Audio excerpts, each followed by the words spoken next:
Netcasts you love. From people you trust. This is Twit. Hi, this is Russell Tammany. I'm Anthony Nielsen. And today we're reviewing the Blackmagic Cinema Camera 2.5K. So this camera is pretty unique. It's Blackmagic's first sort of foray into the field of professional video cameras. And they've built a really interesting product. This is basically a 2.5K video sensor that's mounted in a body with Canon EF lens mount. So for the connectors on the side, we've got a headphone connector and we've got two audio inputs. Now these are fully balanced 1/4-inch jacks.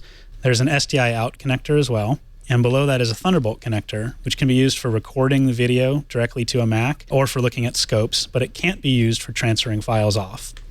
And then there's a power connector that's also used for charging the internal battery or for powering it off of a portable battery pack or a wall adapter. On the other side, we have a SSD dock where it'll record videos in multiple formats, including Apple ProRes, 422 high quality, DNX HD for Avid, and then also it's the RAW, Cinema DNG RAW 2.5K. You have 12-bit in RAW and 10-bit in the ProRes and DNX HD, which is very high quality video, whether you use the RAW or the ProRes or DNX HD. And for the display, it's actually a touch display where you can double tap to get a 1:1 pixel ratio, so you could actually control the focus, and also you just tap and enter metadata. And all the controls are really rather simple. It's all touchscreen based, so you can enter into a menu and then go through the options and settings. There's really not too many options and settings. Yeah. You won't really be overloaded with, how many options there are, which on a lot of professional cameras, you got to get out the manual and read the manual to figure out what everything means. But it's a real simple product. It's basically,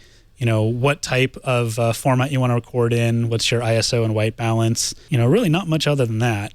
Other features, you have your iris, which will automatically make sure you're not clipping your exposure, so you're just right under 100% exposure. Then also focus, which will highlight the focus area. This really isn't the normal kind of product that we'd review here on Before You Buy, because it's not really intended to be a consumer product.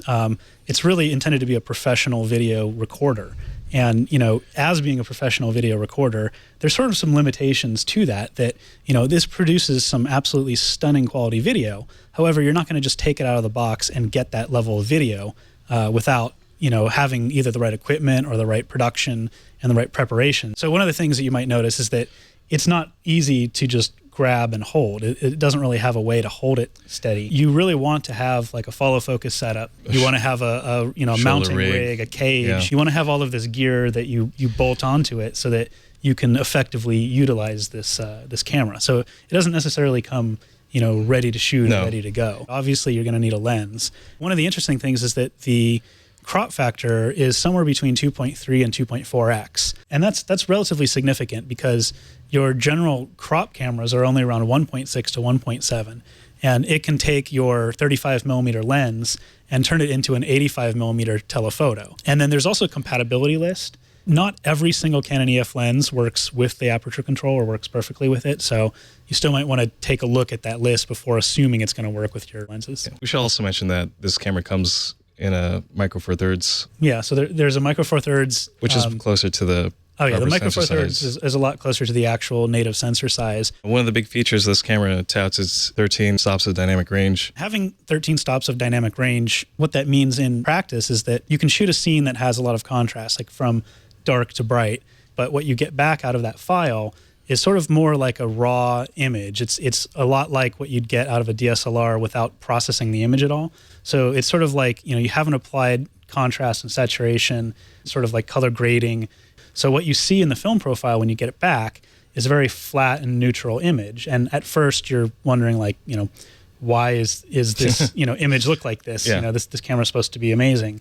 And then as you take the image in and process it, you realize that you can bring whatever character you want out of that image. You can, make it poppy and vivid and sharp. Yeah. You can make it muted and look a lot like natural film.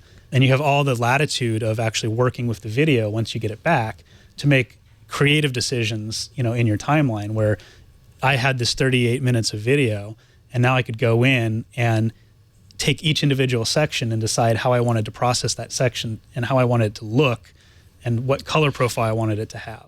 To get the most dynamic range and to get the most quality out of the camera, you have to shoot it in the 2.5K RAW mode. Correct. And when you do that, how much can I fit on a 256 gig SSD? Because Well, RAW is relatively large. No, it's about 5 megabits per frame. So on a 256 at 24 frames, you'd run out in 30 minutes.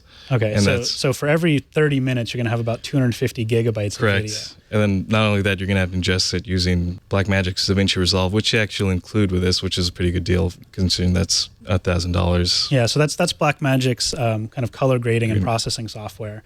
For pros and cons, we both basically did them separately, and then looked at our notes and realized that we both have the same pro and cons. One is for a little under $2,000. Like there's no other the way pro you is could get this quality. This is $2,000, and this is fantastic quality video. It's sort of like the difference between shooting JPEG and RAW on a DSLR. Which comes to our next pro is picture quality, which is just amazing. I've shot stuff with a lot of different SLRs and mirrorless cameras and things like that, and I've not seen video quality like this. Back on my.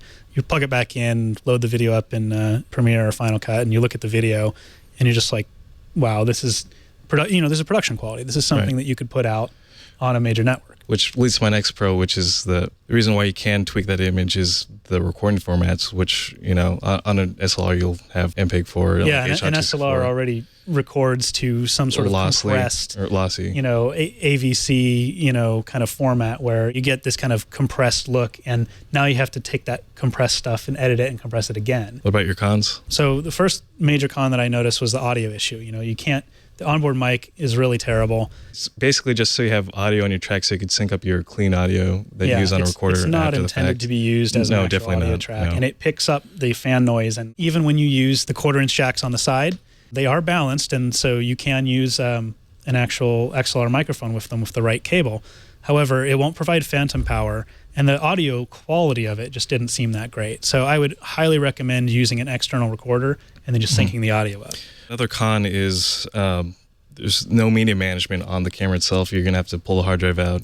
Right. So you saw that we can label the clips. Yeah, you could label the clips just fine and, add tags. And you could play through them, but you can't, there's no way to delete it. There's no way to delete the clip. And so if you accidentally were recording a bunch and you wanted to kill that clip, you have to dump it to a computer. Yeah, and there's actually no way of seeing how much space is left on the hard drive either. Right. And I think my final con, which you agree with as well, is just the battery life. Oh, yeah. The built-in battery, it's nice that it has it as opposed to not having a built-in battery. Right. But it really just doesn't last long enough to use in the field. So you're going to have to be carrying around battery packs, which are a little clunky, and then you got a cable to attach. Yeah. I mean, it would have been nice if it had an interchangeable battery. That's the big problem, is not being able to swap the battery for another battery means that you have to have a battery pack with the DC adapter. Buy, try, don't buy? Considering all of these, features with this camera and the kind of, it's got some cons, but I think the pros outweigh the cons, and I think it's Definitely. a buy. It's something that you would have to consider. I sort of wanted to give it a try, but I think I have to give it a buy because if you're the person that's looking for this type of camera, there's nothing else in the price range that you can touch. So, it's definitely a buy, and you can use all the money you save to buy all of the other gear and the tripods and the cages and the audio recorders and the SSDs and the lenses, shoulder mount and everything. Shoulder mount. Yeah, I totally agree with you. I too think it's a buy. If you're that up and coming indie filmmaker, this is the thing that you're looking for.